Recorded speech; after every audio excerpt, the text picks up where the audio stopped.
বাজ পড়ে মৃত এক। মানবাজারের কেন্দ্রবেন্দা গ্রামের ঘটনা। বৃষ্টির মধ্যে বাড়ি ফেরার পথে বিপত্তি। আরো বিস্তারিত জানাবেন প্রতিনিধি ইন্দ্রজিৎ রয়েছেন সঙ্গে।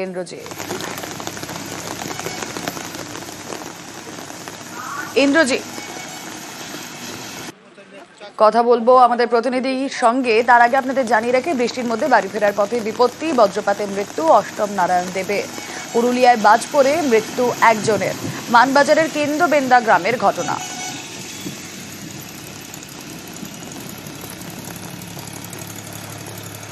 তখন ওই ফাঁকা জায়গা একটা মাঠ আছে, ময়দান আছে, সেই ময়দানের কোথায় কোন মাঠ? আমবাগান, কেন্দ্রবিদ্যা আমবাগান। আচ্ছা, যে ময়দানে সাইকেল করে যাচ্ছিল, সার নিয়ে যাচ্ছিল, সেখানেই মারা যায়। আচ্ছা, বাজ পড়ে মারা যায়। বাজ পড়ে মারা যায়। জমি দখল করে তৈরি হচ্ছে ক্লাব ঘর। চাঞ্চল্যকর অভিযোগ পশ্চিম মেদিনীপুরের ঘাটালে। স্থানীয় তৃণমূল নেতার মদতে ব্যক্তিগত জমি দখলের অভিযোগ। তিনি যদি অভিযোগ মানতে নারাজ। পশ্চিম মেদিনীপুরের ঘাটাল, এখানকার সিংহপুরে রাস্তার পাশে তৈরি হচ্ছে ক্লাব ঘর। একতলা হয়ে গিয়েছে, দোতলার কাজ শুরু হয়েছে। অভিযোগ, ব্যক্তিগত জমি দখল করে এই ক্লাব ঘর তৈরির কাজ চলছে। এ নিয়ে প্রশ্ন এড়ানোর চেষ্টা ক্লাব সদস্যের। কি তৈরি হচ্ছে? ক্লাব বানানো হচ্ছে। কারা বানাচ্ছে ক্লাব? আপনারাই বানাচ্ছেন? আমরা মিস্ত্রি। কিন্তু মিস্ত্রিরা বলছে তো আপনি তোদের কেউ নয়, আপনারা। আপনি সদস্য? হ্যাঁ, সদস্য।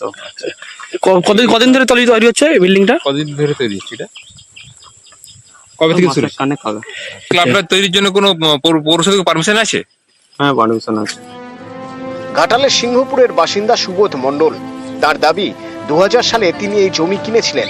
প্রতি বছর জমির খাজনাও দিয়েছেন। ব্যক্তিগত জমি দখল করে তৈরি হচ্ছে ক্লাব। এ নিয়ে প্রশাসনের কাছে অভিযোগ জানিয়েও কোনো সুরাহা হয়নি বলে অভিযোগ।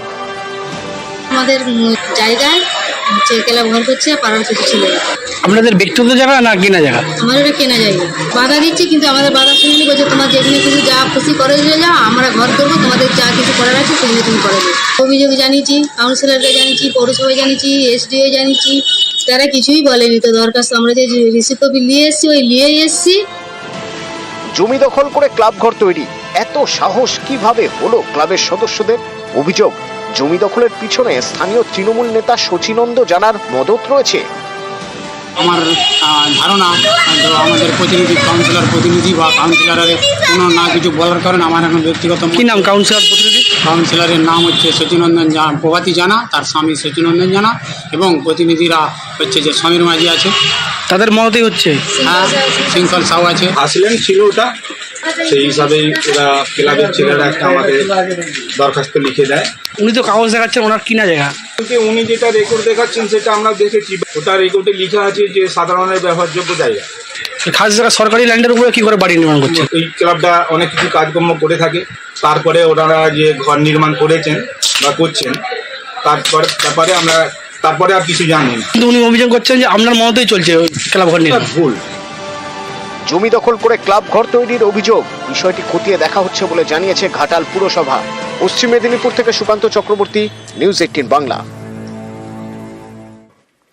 এবার প্রতারণার অভিযোগ শাহজাহানের স্ত্রীর।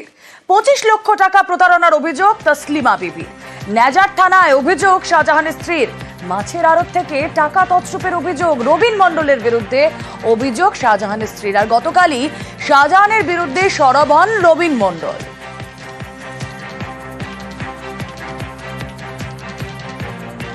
টাকাটা যেটা দেওয়া হয়েছে সেটা সম্পূর্ণ আড়ত থেকেই দেওয়া হয়েছে, এবং যে 25 লক্ষ টাকা যেটা, সেটা খাতাপত্র সব তো দিদার মোল্লার কাছে আর শেখ শাহজাহানের কাছে। আমি আড়তের একজন মুহুরি, আমি তো ক্যাশিয়ার না, ক্যাশিয়ার ছিল দিদার মোল্লা।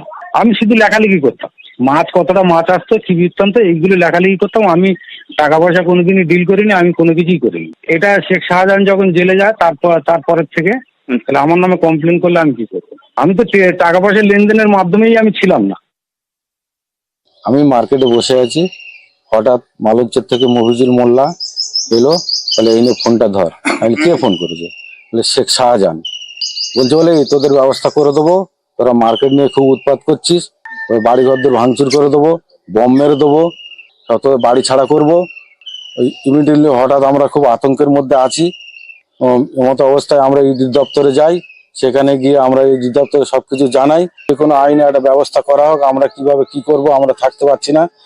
ডাম্পিং গ্রাউন্ডের আবর্জনার চাপে মাটিতে ধস, জলের পাইপ ফেটে বিপত্তি। সকাল থেকে হাওড়া পুরসভার 15টি ওয়ার্ডে জল সরবরাহ বন্ধ। ভোগান্তিতে সেখানকার বাসিন্দারা, আর জরুরি ভিত্তিতে চলছে পাইপ সারানোর কাজ।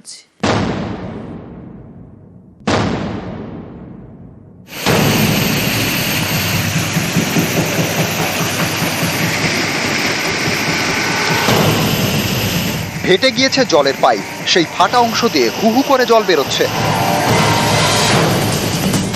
হাওড়া পুরসভার 8 নম্বর ওয়ার্ড বেলগাছিয়া, এখানে রয়েছে ডাম্পিং গ্রাউন্ড, পাশেই পুরসভার জলের পাইপ লাইন। বৃহস্পতিবার এই পাইপ ফেটে বিপত্তি।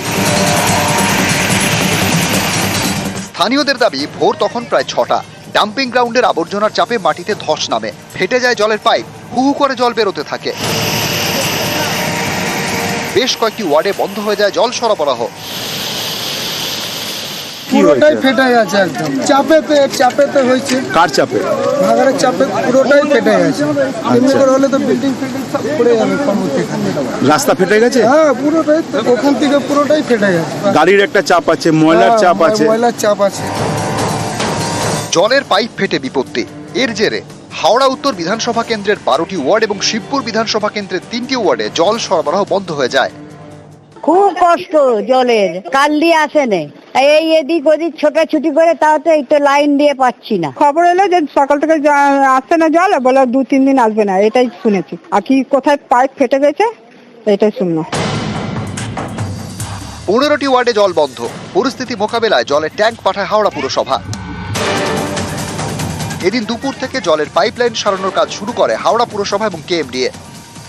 একটা বড় সড়ো প্রবলেম ঘটেছে, বাট আমরা চেষ্টা করব যত তাড়াতাড়ি সম্ভব এটাকে ঠিক করার। কিন্তু সমস্যাটা বড়, সেই জন্য হয়তো একটু সময় লাগবে, বাট আমরা চেষ্টা করব যত তাড়াতাড়ি সম্ভব ব্যাপারটাকে মেটানোর। হাওড়া থেকে রাজু ভূঁইয়া এবং দেবাশিস চক্রবর্তী, নিউজ 18 বাংলা।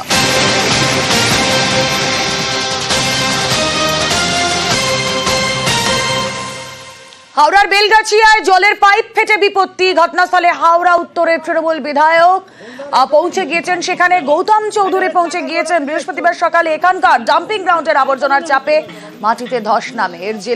এর জেরেই জলের পাইপ ফেটে যায়। কথা বলবো, দেবাশিস প্রতিনিধি রয়েছেন সঙ্গে। দেবাশিস, দেখো, সকাল থেকেই আমরা এই খবর দেখাচ্ছিলাম, কিন্তু সবচেয়ে উদ্বেগজনক বিষয় হয়ে যাচ্ছিল হাওড়া পুরসভা এবং উত্তর হাওড়ার প্রায় 12টি ওয়ার্ড কার্যত জলশূন্য সকাল থেকে।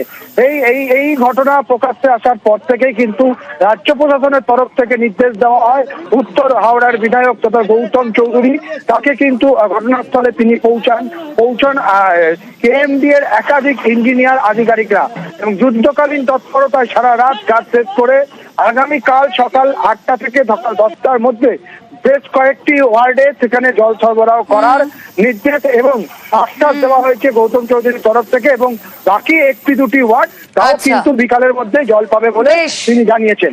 বেশ, এই 1200 মিটার ডায়া পাইপ, এটা টোটালটা ফাটল ধরেছে। যত তাড়াতাড়ি হোক না কেন কালকে সকাল 6টার মধ্যে আমরা জল দেব। মানে বেলগাছিয়া সারাউন্ডিং, সেটা হচ্ছে 7 নম্বর ওয়ার্ড। এইখানে একটু সময় লাগবে এই 400 ডায়াটা করতে, বৈকাল 4টে বাজবে। এই 25-30 হাজার মানুষকে জল দেওয়ার জন্য প্রত্যেকটা এলাকা আমাদের জলের ওয়াটার ট্যাঙ্ক পৌঁছচ্ছে।